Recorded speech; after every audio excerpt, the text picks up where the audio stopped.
우리는 주님의 이름으로 승리하게 하셨고 우리가 이 땅에서 고난을 받을지라도 마지막에 주님이 오실 때 우리는 승리의 찬양을 성도들과 함께 부를 것을 믿습니다. 오늘도 이 아침에 이 말씀을 통해서 앞으로 우리 앞에 놓인 참 소망을 붙잡고 그 소망과 믿음이 온 세상을 다 이기며 몸은 죽여도 혼을 죽일 수 없는 사람들을 두려워하지 않고 몸과 혼을 한꺼번에 지옥에 던져버리는 하나님만 두려움으로 우리가 죄를 짓지 않고 거룩함 가운데 있다가 주님 만날 수 있도록 도와주옵소서. 감사드리며 우리 주 예수 그리스도 이름으로 기도합니다. 아멘. 오늘 이제 19장 들어갑니다. 19장 이제 성도들의 찬양이 나옵니다. 성도들의 찬양이 나오는데 그것은 이제 혼인잔치가 있고 그 다음에 이제 마지막 주님이 오셔가지고 아마겟돈이 이루어지죠. 근데 지금 아마겟돈 전쟁에 대해서는 이미 우리가 16장 16절 17절 여기에서도 우리가 보았고 11장 15절에서도 보았고 14장 20절에서도 그 아마겟돈 전쟁이 좀 묘사가 됐습니다. 그래서 이제 19장에 주님이 재림하실 때 그때 이제 또 한 번 이루어지는 거죠. 사복음, 초림 때도 사복음, 재림 때도 4번 아마겟돈 전쟁. 초림 때는 주님이 무참하게 죽었지만은 이제는 이 적그리스도를 무참하게 죽이는 큰 바벨론을 멸망케 하는 사탄을 멸망케 하는 이것이 4번에 걸쳐서 이것이 사실 우리에게 진짜 복음입니다. 이 복음을 사람들이 몰라서 요즘에 너무나 무지한 때를 살고 있는 것을 압니다. 자, 우리가 19장을 공부하기 전에 구약으로 돌아가서 이 아마겟돈 전쟁에 대해서 마지막 전쟁에 대해서 언급된 여러 부분들을 우리가 보도록 하겠습니다. 예수 그리스도의 재림이 하나님의 달력에서 가장 중요한 사건입니다, 여러분. 구약에서는 예수 그리스도의 초림보다도 우리 19장에 일어나는 마지막 사건에 대하여 5배나 더 언급하고 있습니다. 예수 그리스도가 피 흘리고 십자가에 죽으시고 우리의 모든 죄를 다 죄값을 치러주신 거 물론 우리 죄인들에게는 가장 뜻깊은 사건입니다. 우리에게는 그렇습니다. 그러나 실제적으로 하나님의 달력에서는 예수 그리스도께서 하늘 영광을 떠나서 이 땅에서 내려오셨다가 죽으신 그날이 아니고 이것은 인간적인 죄인들의 관점에서 가장 중요한 거죠.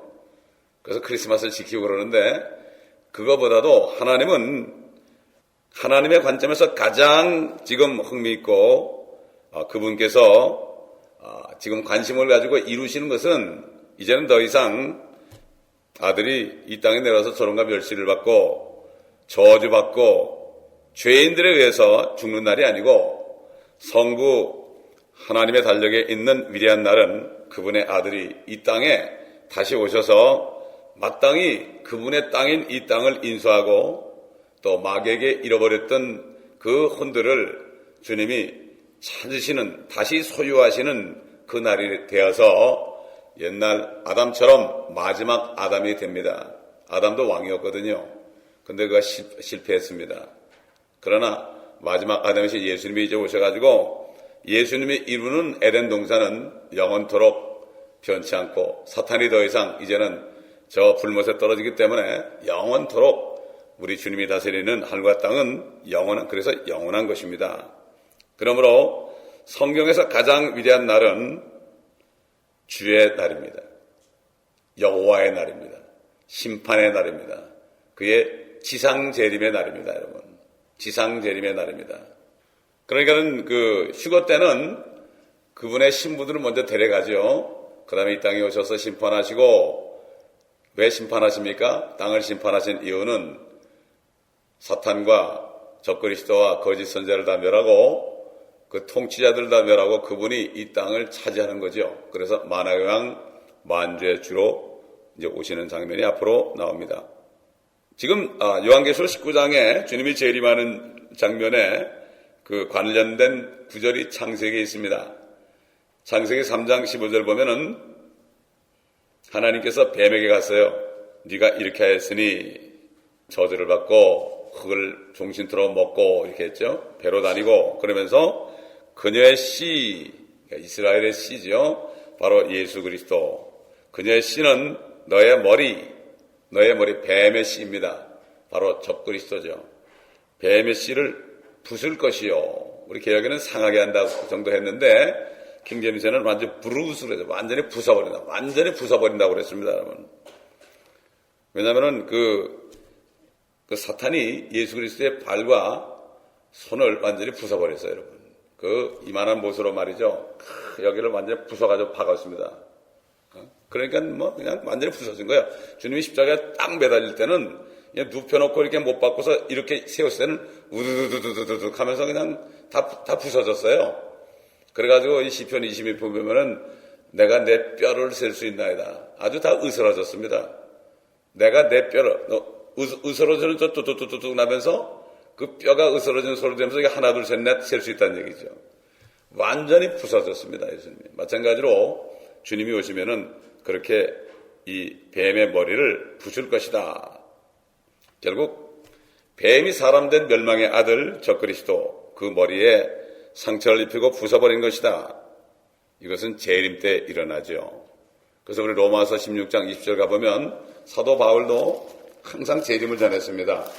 로마서 16장 20절 가보면 지난번에 찾아봤지만 평강의 하나님께서 사탄을 속히 너희의 발 아래서 부수실 것이니라. 여기도 똑같이 창세기 3장 15절에 부순다는 얘기 부르수하고 똑같은 말을 썼어요. 우리 주 예수 그리스도의 은혜가 너희와 함께 있을지어다. 아멘. 이러고 로마서 끝납니다. 로마서가 요걸로 주님의 재림에서 사탄의 머리를 부숴버릴 것으로 해서 끝납니다. 이게 결론입니다. 결론. 그러니까 요즘 그리스도들은 베이비들이 돼가지고 내가 구원받은 것 가지고 좋아하고 그러고 어떻게 하면 좀 잘 살까, 어떻게 하면 좀 재밌게 살까 이것만 연구합니다. 참 그러니까 이게 주님을 모르는 사람들이죠. 주님의 뜻을 모르는 사람들이죠. 우리가 창세기 6장에서도 우리의 노아의 날을 보죠. 또 창세기 19장 보면은 롯의 날이 있죠. 소돔과 고모라의 날이 있죠. 우리 주님이 뭐라고 얘기했나 보십시다. 누가복음 17장 찾아보겠습니다. 누가복음 17장. 마태복음에도 있지만 누가복음 17장에는 소돔과 고모라 얘기도 있어요. 17장 28절부터 보겠습니다. 26절부터 보죠. 노아의 날들에 일어났던 것 같이 인자의 날들에도 그러하리라. 노아가 방주에 들어가던 날까지 그들은 먹고 마시고 장가가고 시집가고 하였으나 홍수가 나서 그들을 다 진멸시켰느니라.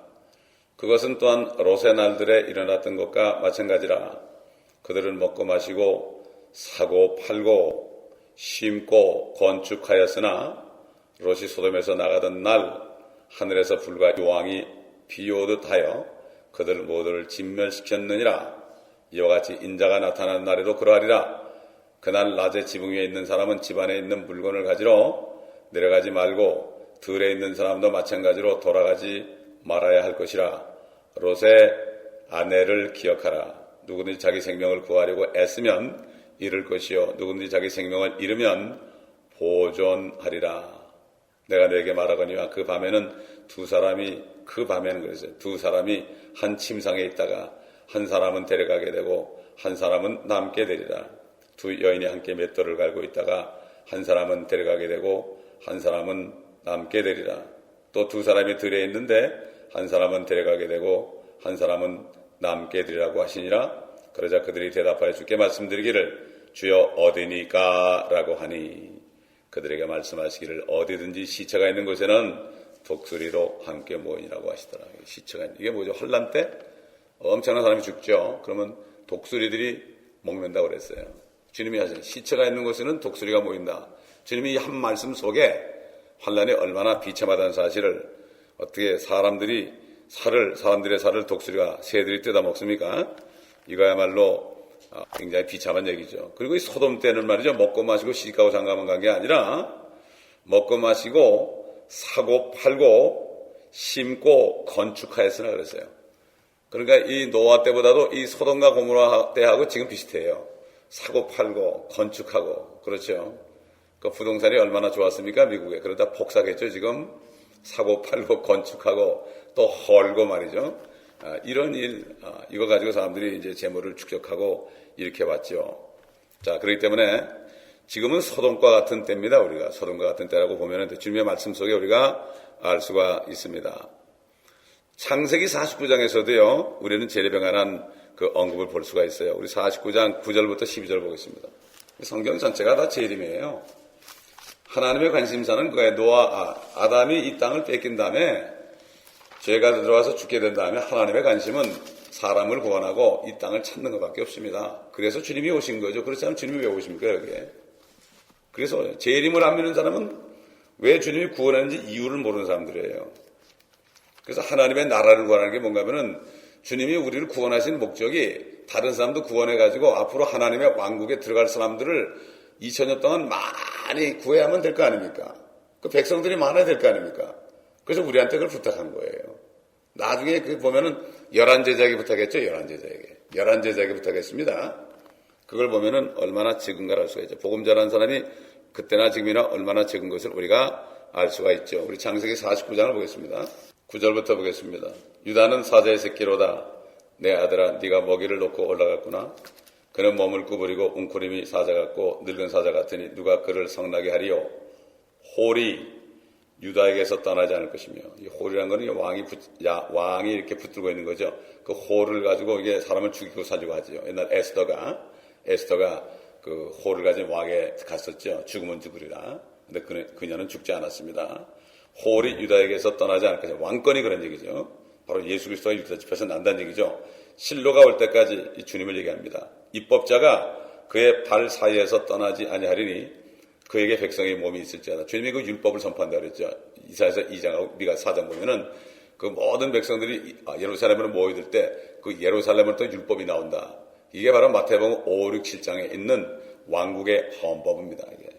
그때 이제 앞으로 그 선포될 헌법이죠. 그게. 백성의 몸이 있을지어다. 주님이 재림할 때. 11절. 그의 어린 나귀를 포도나무에 메고 그의 나귀 새끼를 선별한 포도나무에 메어 그의 옷들을 포도주로 빨고 그의 의복을 포도의 피로 빨았도다. 그러니까 재림하실 때 그 심판받은 사람들의 그 피가 그의 옷에 튀어서 뻘겋게 된다고 그랬죠. 홍의를 입은 사람이다. 붉은 옷을 입었다. 그 12절 보니까 그의 눈은 포도주로 붉을 것이며 그의 이는 저주로 하얗게 되리라. 여기도 이렇게 유다 지파에 대해서 예언을 할 때 재림하시는 아마겟돈에서 그 뻘건 피가 그의 옷에 튈 그 예수 그리스도 유다 지파로 오시는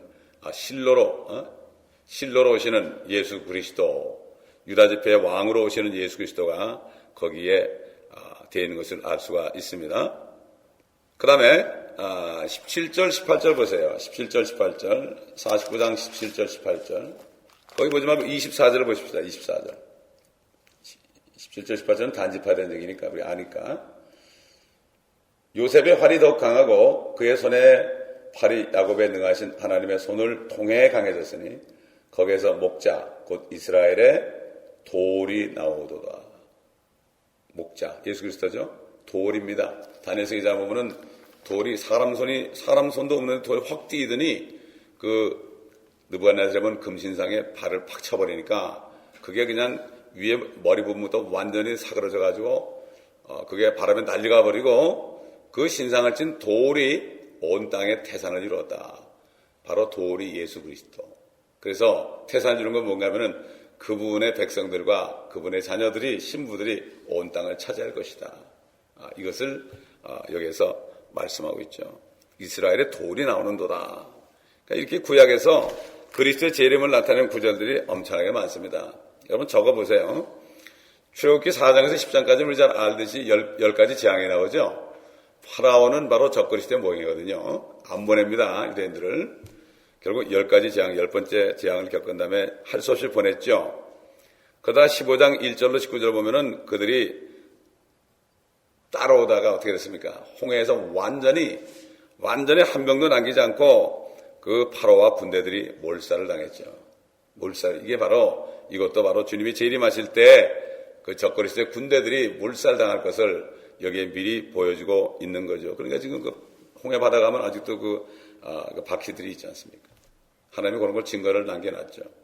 또 그 다음에 이제 레위기 26장 가봐도요, 거기도 천년왕국의 축복이 있어요. 이거 찾아봅시다. 레위기 26장 1절로 12절. 성경 전체가 주님의 재림입니다. 근데 이것을 눈이 있어도 보지 못하고 귀가 있어도 듣지 못하니까 매일 은혜만 찾고 있는 거예요.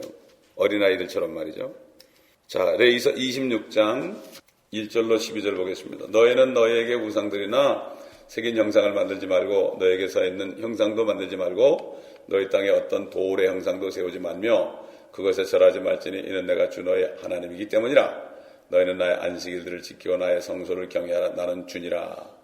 너희가 내 규례들을 행하고 내 계명들을 지키고 그것들을 행하면 내가 알맞은 시기에 비를 주리니 그래는 땅은 그 소산들을 내고 들의 나무들은 그 열매를 내리라. 또 너희의 타작은 포도 수확 때까지 이를 것이며 포도 수확은 씨 뿌리는 시기까지 이르리니 너희가 음식을 배불리 먹고 너희 땅에서 안전하게 거하리라. 내가 그 땅에 평화를 주리니 너희가 누울지라도 아무도 너희를 두렵게 할 자가 없을 것이라. 내가 그 땅의 악한 짐승들을 제거할 것이요 칼이 너희의 땅을 지나가지 아니할 것이라. 너희가 너희의 원수들을 쫓으리니 그들이 너희 앞에서 칼에 쓰러질 것이라. 너희 5명이 100명을 쫓을 것이요. 그러니까 일당 20명이죠. 너희 100명이 10,000명을 도망가게 하니 일당 100입니다. 너희 10,000명이 100명이 10,000명을 도망치게 하리니 너희 원수들이 너희 앞에서 칼에 쓰러질 것이라. 내가 너희를 존중하며 다산하게 하고 번성하게 하며 아담에게 줬던 약속 노아에게 줬던 것 똑같죠. 너희와 더불어 내 언약을 세우리라. 너희는 묵은 곡식을 먹다가 새 곡식 때문에 묵은 곡식을 치우게 되리라. 내가 내 성막을 너희 가운데 세우리니 내 혼이 너희를 싫어하지 않을 것이며 내가 너희 가운데서 행하여 너희 하나님이 되고 너희는 내 백성이 되리라. 나는 너희를 이집트 땅에서 데리고 나와 너희로 그들의 종이 되지 않게 한 주 너희 하나님이니라. 내가 너희 멍에의 줄들을 끊어서 너희로 똑바로 가게 하였느니라. 이런 일이 일어나는 적이 없죠. 이건 천년왕국에 일어날 일입니다. 전부 예언입니다. 구약은 다 예언이라고 보시면 돼요. 창세기부터 그렇습니다. 그래서 옛날에 요한계시록을 강의하고 바로 창세기로 들어갔어요. 창세기 출애굽기를 강의했습니다. 그리고 시편으로 넘어가. 창세기 출애굽기 하다 보니까 민수기, 레위기, 민수기, 신명기가 다 커버가 되더라고요. 거기 다 관련된 구절이 많으니까 다 커버돼서 시편으로 넘어갔죠. 119편까지 그때 강의를 한 적이 있습니다. 거기도 보니까 사이트 보니까 사람들이 많이 들어왔더라고요. 그 다음에 여러분 민수기에도 보면 말이죠. 21장부터 24장까지는 재림에 관한 장면입니다. 여러분 24장 한번 찾아볼까요? 민수기 24장 15절로 19절. 이게 재림에 관한 거기 때문에 찾아보는 겁니다. 그죠? 민수기 24장 15절부터 보겠습니다. 이게 메시아 왕국 천년왕국에 대한 얘기예요. 그리고 그가 그의 비유를 지어 말하기를 부올의 아들 발람이 말하며 눈을 뜬 자가 말하였나니 하나님의 말씀들을 들은 자, 지극히 높으신 분의 지식을 안 자, 전능하신 분의 환상을 본 자, 무아지경에 빠졌으나 자기 눈을 뜬 자가 말하였도다. 내가 그를 볼 것이나 지금이 아니며 내가 그를 바라볼 것이나 가깝지 않도다. 한 별이 야곱에게서 나올 것이며. 여러분 별이 야곱에서 나온다 그랬죠. 동방 박사들이 이 말씀을 제가 볼 때 믿은 것 같아요. 그들은 별을 보고 점치는 사람들이었어요. 그런데도 그들이 주님을 기다렸기 때문에 그들은 구원받았죠. 그래서 한 별이 야곱에게서 나올 것이며, 이스라엘이죠. 한 홀이, 이건 왕이죠. 이스라엘에서 일어나서 모압의 구석구석을 쳐서 셋의 모든 자손들을 멸망시리니 에돔이 소유가 될 것이요 세일도 그의 원수들을 위한 소유가 될 것이며 이스라엘 용감히 행동하리라. 통치권을 가지신 분이 야곱에게서 나와서 예수님이죠. 그 성읍의 남은 자를 진멸하시리라 하더라. 이게 재림입니다. 재림이죠, 재림. 분명히 재림이죠. 자, 그 다음에 여러분 신명기 그 27장 28절 이 율법의 말씀을 지키는 자는 뭐 들어가도 복을 받고 나가도 복을 받고 그런 거 있죠. 이게 결국 주님이 왕국 시절에 왕국 때 일어날 일입니다. 이게 그게 다 그때 법을 준 거죠. 특별히 여호수아서 이제 그 여리고성을 무너뜨리고 그 가나안 땅에 들어가는 여호수아서 이게 바로 재림의 유형이에요. 바로 여호수아가 예수님의 모형이거든요. 그렇기 때문에 그 여리고는 지금 우리 앞에 있는 여리고가 뭐지요? 큰 바벨론입니다, 여러분. 이게 무너집니다, 이제. 무너졌도다. 큰 성 바벨론이요. 그랬죠. 기억이 되지 않는 거. 여리고성 없잖아요, 지금. 그 여리고성을 세우는 사람은 뭐 다 죽인다고 그랬죠. 저주받는다고. 여리고성 없잖아요. 성이 없습니다, 지금. 그 성을 누가 다시 세우지는 못하는 거예요. 하나님이 말씀하셨기 때문에. 마찬가지로 큰 바벨론 지금 멀쩡히 있지만요. 2012년 영화를 내가 어떤 영화인가 쓱 봤어요. 봤더니 막 쓰나미가 나는데 제일 먼저 바티칸이 다 무너지더라고. 그래서 야, 이 사람 보지 마, 아는 사람이구나 그랬는데 아직 무너져가지고 물속에 풍덩 다 빠져버리더라고. 바티칸 그 도움이 말이죠. 예. 뭐 앞으로 그렇게 일어날 일이죠. 여러분 그 재판관계 사사기 5장 있죠. 이 드보라 있죠. 드보라가 전쟁에 승리하고 있다 바락의 노래가 나오죠. 바락의 노래가 나와요. 막 찬양하는 노래가 나오고, 또 재판관계 사사기 7장에 그 기드온 있죠. 기드온의 300명의 용사가 수십만의 그 300명을 가지고 미디안 군대들을 다 물리쳤지 않습니까? 다 물리쳤죠. 그냥 전쟁 안 하고 다 물리쳤죠. 이것도 바로 아마겟돈과 전쟁과 재림의 그 모형으로 보여준 것이고, 우리 잘 아는 욥기 42장이 바로 다니엘의 70째 주 한 일의 마지막 42개월 3년 반을 의미한다는 것을 우리가 배웠습니다. 그 외에도 많이 있습니다. 여러분 사무엘 하, 상하, 룻기. 여러분 룻기 있죠? 룻기 우리 배웠죠. 룻기도 그게 바로 재림의 그러한 모형이 나오고, 시편에는 말할 수 없습니다. 시편에는 그 휴거와 환난과 재림으로 가득 차 있습니다. 시편이 다윗이나 아삽이나 모세를 통해서 성령께서 미리 다 예언하신 거예요. 다 예언입니다. 시편이 예언입니다. 이사야서는 물론이고요, 예레미야서 물론이고요. 특별히 예레미야 애가는 그 정말 마지막 환난 때 일어난 일이 거기 있죠. 에스겔, 다니엘, 요엘서, 스가랴서, 호세아서, 또 우리 주님이 마태복음 24장에 또 말씀하셨죠. 마가복음 13장, 누가복음 21장, 또 17장, 요한복음 14장의 반 정도가 이게 다 주님의 재림. 그러니까 결국은 주님의 재림을 빼면 말이죠, 별로 없습니다, 사실. 근데 사람들은 주님의 재림만 빼고 요만한 걸 붙잡고 기초만 가지고 있어요. 그리고 내가 많이 안다고 그래요. 여러분 한번 히브리서 보겠습니다. 히브리서 6장. 주님의 재림에 대한 말씀을 모르는 사람은 안다고 그러지만 하나도 모르는 거 마찬가지예요.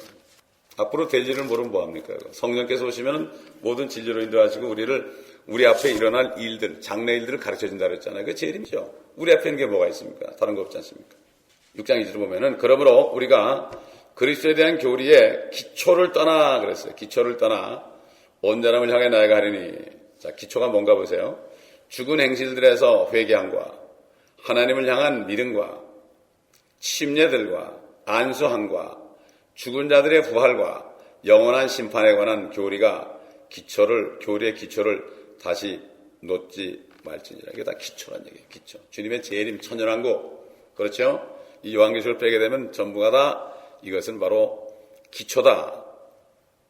그래서 사도 바울이 너희가 젖만 먹는 사람들이 되었다. 이 모든 것들은 다 기초입니다. 재림 빼면 사람이 거듭나고 구원받고 속죄받고 기도하고 믿음을 지키고 침례받고 이런 거 다 이게 기초입니다. 우리가 첫 번째 배워야 할 것은 예수 그리스도의 재림과 천년왕국입니다. 이것을 통해서 이스라엘이 회복이 되고 적그리스도 그리고 그의 신부교회인 로마교회가 어떻게 망하는가, 이것을 보게 되어 있습니다. 자, 우리 이제 19장 1절부터 보겠습니다. 19장 1절과 2절을 한번 읽어보겠습니다. 이 일들 후에 내가 들으니 하늘에서 많은 사람의 큰 음성이 있어 말하기를 할렐루야, 구원과 영광과 존귀와 권세가 주 우리 하나님께 있도다. 이는 그분의 심판이 참되고 의롭기 때문이며 또 그분께서 그녀의 음행으로 땅을 타락케 한 그 큰 창녀를, 로마교회죠, 심판하셔서 그의 종들의 피를 그녀의 손에서 갚아주셨기 때문이라고 하더라. 할렐루야. 히브리 말이죠. 할렐루하고 야 이렇게 된 거죠. 할렐루, 이거는 프레이즈로, 프레이즈라는 얘기예요. 찬양하라 이거예요. 너희는 찬양하라. 너희는 주를 찬양하라. 야는 야훼, 여호와죠. 너희는 주 여호와를 찬양하라. 이게 할렐루야, 그런데 찬양하라 이런 얘기입니다. 이게 이 인사가 좋은 거죠. 우리는 항상 찬양해야죠. 사도행전 26장 16절에 14절에도 그 주님께서 바울에게 나타나실 때 얘기한 것을 히브리 말로 이렇게 얘기했다고 그랬어요. 걱정할 거 없어요. 우리가 지금 히브리 말 잘 몰라도요, 그때 되면 언어를 만드신 분이 우리 함께 계시는 무슨 상관입니까? 그렇지 않습니까, 여러분? 이 땅에서도 언어를 빨리 배우려면 어떻게 해야 돼요? 그 언어 하는 사람과 같이 살면 돼요. 우린 같이 살 건데 아무 걱정 없죠. 무슨 말이 필요가 없습니다, 그때는 사실. 자, 19장 3절 보겠습니다. 또 그들이 다시 말하기를 할렐루야라고 하니 그녀의 연기가 영원 무궁토록 올라가더라. 영원 무궁토록. 여러분 14장 11절 한번 보세요. 14장 11절. 그 고통의 연기가 영원 무궁토록 올라가리라. 그 짐승과 그의 형상에게 경배하고 그의 이름이 표를 받는 자는 누구든지 밤낮 쉼을 얻지 못하리라. 여기 보게 되면 결국은 이 로마 교회가 로마 가톨릭이 적그리스도와 사탄과 분명히 관계가 있는 것을 다시 한번 우리가 지금 3절을 통해서 알 수가 있습니다. 자, 4절 보겠습니다. 19장 4절. 그때 24 장로와 4 짐승이 엎드려 보호자에 앉으신 하나님께 경배드리며 말하기를 아멘 할렐루야라고 하니 또다시 계시록 4장에 요한이 올라가자마자 본 광경이 또 나옵니다. 하늘 보좌죠. 하나님의 보좌와 24 장로들이 여전히 지금도 금멸관을 하나님께 드리며 경배드리고 있다는 사실. 24 장로, 유대인과 이방인, 그렇죠. 유대 12지파와 이방인 12사도, 이렇게 12사도와 12지파를 대표하는 24 장로들이 지금도 그렇게 하고 있다는 사실을 우리가 알 수가 있습니다. 5절에 보니까 그 보좌에서 음성이 나서 말하기를 너희 모든 그분의 종과 작은 자나 큰 자나 그분을 두려워하는 너희는 우리 하나님을 찬양하라고 하더라. 우리 하나님. 되게 우리 그럴 때는요. 우리 주님 가르친 기도할 때 뭐라 그러죠? 하늘에 계신 우리 아버지요 그러죠. 이것을 가르칠 때 주님께서는 유대인들에게 얘기한 거예요. 이게. 유대인들은 민족적으로 다스립니다. 그러나 우리는 하나님은 뭐라 불러요? 아바 아버지. 물론 우리 아버지라 부를 수도 있죠. 그러나 유대인들은 나의 하나님 그러지 않고 우리 하나님 꼭 그랬어요. 우리 하나님, 민족적인 하나님 이렇게 했죠. 왜냐하면 그들은 하나님 아버지의 신부이기 때문에 그랬죠. 그래서 이 표현만을 볼 때는 항상 이스라엘에게 해당됩니다. 그래서 사실 주님이 가르친 기도는 하늘에서 땅에 뜻이 이룬 것처럼 이 땅에서 이루어지다 했죠. 이 땅에 주님의 왕국이 이루어지는 이것은 첫째는 유대인입니다. 이스라엘이 회복되는 게 바로 이 땅에 왕국이 이루어지는 거예요. 그런데 이스라엘 회복을 가르치는 사람들이 있는데 어느 교회에서 그 사람들은 천연왕국을 또 안 믿어 이상하게. 그럼 이스라엘이 뭐 회복돼서 어떻게 되겠다는 얘기 모르겠어요. 그럼 계속해서 그러면 뭐 거기에 테러받고 그렇게 산단 말입니까 여러분? 백성들이 다 돌아가서 거기 그러지 않아도 지금 500만인데 다 돌아가면 어떻게 다 살 겁니까 거기? 그 땅을 다 차지해야죠. 팔레스타인 땅을 다 차지해야죠. 그러니까 천연왕국을 부인하는 사람은 이스라엘 회복을 안 믿는 사람이에요. 이스라엘 회복이 뭔지도 모르는 사람이에요. 어떤 분이 이스라엘 회복이라고 해가지고 나를 초청해가지고 꼭 오라고 그러더라고요. 가보니까 엉뚱한 소리 하더라고요. 이스라엘 회복하고 천연왕국하고 상관이 없어요. 주님이 오시는 건 상관이 없어요. 참 이상하죠. 난 그게 이해가 안 가요. 아니 일단 주님 믿고 거듭나면 주님 오시는 거 외에는 소망이 없는데 뭘 소망이 이렇게 있는지. 병원을 지어야 된다고 뭐 1억 불을 헌금해야 된다고 이게 도대체 뭘 하는지 모르고 병원을 왜 짓는 거예요? 그건 다른 사람이 짓는 거예요. 병원은 목사가 짓는 게 아닙니다. 병원은 사업가들이 짓는 거예요. 목사들 다니면서 병원 짓는다고 헌금해달라고 이건 완전히 거지 동작하는 거죠. 그렇기 때문에 정말 뭘 모르는 거죠. 그렇기 때문에 우리는 일단 우리 하나님 그럴 때는 이스라엘이다. 여러분 생각해 보세요. 이스라엘 백성들이 얼마나 고통받았어요. 우리 하나님 실감나죠. 그들에겐 정말 우리 하나님이 실감나죠. 주님이 가르친 기도는 첫째는 유대인입니다. 여러분. 그래서 왕국과 권세와 영광이 아버지께 영원히 있사옵나이다. 이스라엘 민족들이 이 땅에 살 민족들이 그 왕국이 어디에요? 이 땅에 임하잖아요.